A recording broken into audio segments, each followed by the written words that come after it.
Welcome back everyone. In this video I'm going to show you how I built my workbench from start to finish in one video. Now this workbench was built a year ago and I've been using it over the past year and I love it, but I wanted to also show you in this video some of the modifications and enhancements I've made over the last year. So I think it's important to try and get this all in one video, and I'm going to do my best to explain everything step by step. Spent a lot of time at the lumber yard picking out the straightest pieces and then bringing them back and kind of milling them down and getting them prepped for the frame of this.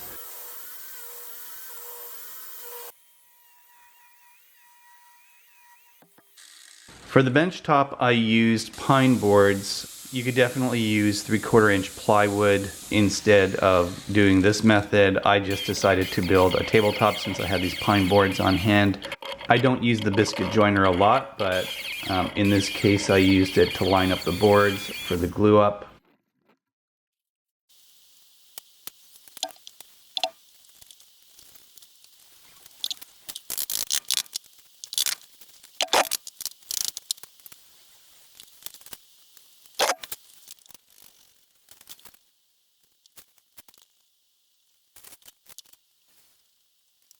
So this tabletop was 6 feet when I started, and then I squared off and trimmed the ends to make it just over 5 feet.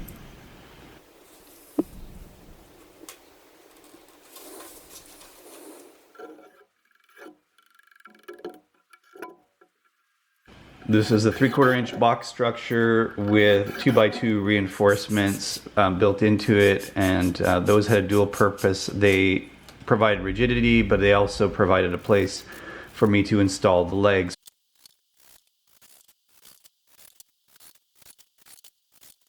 So I cut out a section on one end to fit the tail vise, and here I am just sanding that up and prepping it. I put another piece of 2x4 at the end, and that will be the reinforcement and the mounting plate basically for the vise itself, so that I could mount this properly. This old vise was just found in the garbage on an old workbench. I pulled it off. It was probably made in the 1950s or 60s. It was in great shape once I oiled it up and got it working again.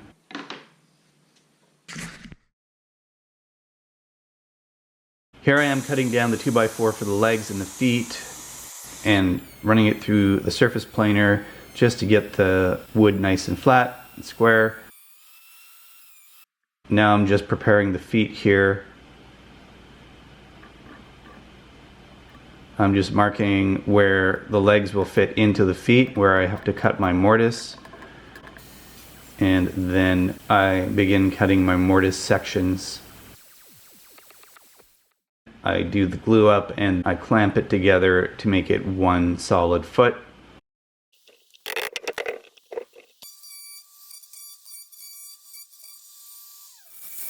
I then move on to cut the mortises for the middle of the legs where the end cross pieces are going to be installed. I finished prepping the feet. I did a 20-degree angle cut at either end.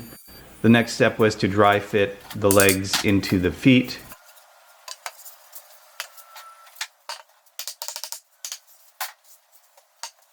And then here I'm cutting the tenon for the cross pieces on the legs. And then finally, here I am squaring it up and getting it ready for assembly for the final glue up. Now this is the most important part, is getting the legs and the feet of your workbench done right. Again, I didn't want to do big heavy legs. This was important in reducing the weight of the workbench. The legs and the feet for this workbench were inspired by the old Scandinavian style of workbenches.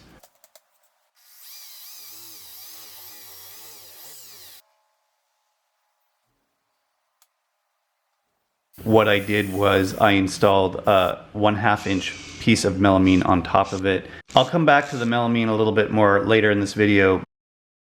I decided to continue with the same clamping system that I used on my old workbench, and I took all the parts from Toronto with me when I moved.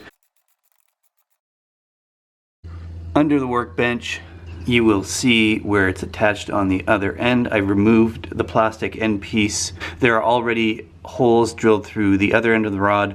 I've used metal casters and I've taken off the wheels. I've placed a bolt through there to secure it to the caster, and the caster is secured to the underside of the workbench. And here I'm just going to show you really quickly what that looks like when it's totally installed. I've never felt like I needed a traditional vise system on this bench. And again, like I said, I'm a power tool shop, but even when I use hand tools, I still don't feel like I'm missing anything. There's no clamping configuration that I cannot do on this workbench. These Irwin quick grip clamps I got, I think, for around $60 or $70. And for that cost, you know, 70, let's say if it's even $75, it's still a lot cheaper than buying a traditional vise system. Here I am installing dog holes, 2 rows at the front of the bench where I usually work. I drilled another set of dog holes on the tail section near the vise so that I could do different clamping configurations. So here's the workbench today. You can see it looks a little different than it did in the build video. I've added a few things to it. You can see currently I've got a project going on. I'm building a Japanese bench. The actual working space for me is no more than 45 inches on any given project. The total size of the workbench is 5 feet, but it doesn't really need to be that big. If you've got a smaller space, you definitely don't have to go that large. One of the other things that I've done is I've added a box at the end of it, which is basically a tool drop for me. This box is removable. It sits right on here, my small mallet. And then this box just comes off. It's sitting on a French cleat.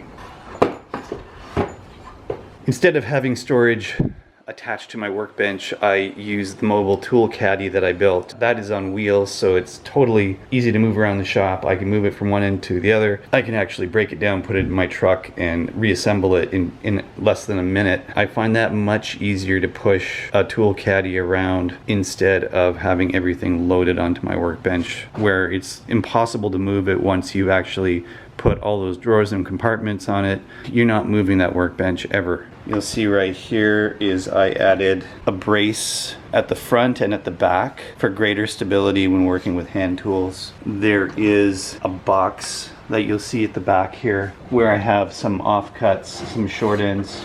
Of course, I've got plenty of room down below for my air compressor. I know melamine is not everybody's favorite material, but it is one of my favorite materials for work surfaces. The pine boards, or the pine tabletop that makes up the workbench, plus the 1/2 inch melamine that's on top of it, plenty thick for dog holes. When I'm breaking down sheet goods on this bench, I usually have some sacrificial boards laying across it so that I don't damage my work surface.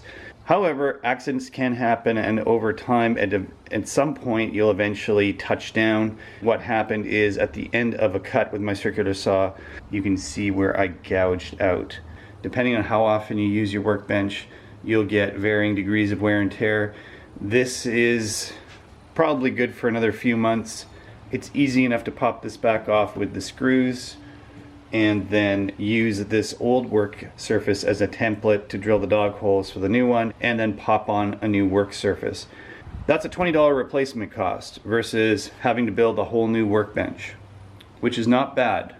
Now, if I'd made this out of solid maple or some other kind of wood, that would be a lot harder to get out. That would be a lot of surface planing to get that out, and it would be pretty frustrating, aggravating to try and plane the entire surface flat again. The melamine is engineered flat already. It comes like this. I don't have to worry about leveling it up. Glue never sticks to it. You can just simply scrape it off with a chisel very lightly, and it comes right off.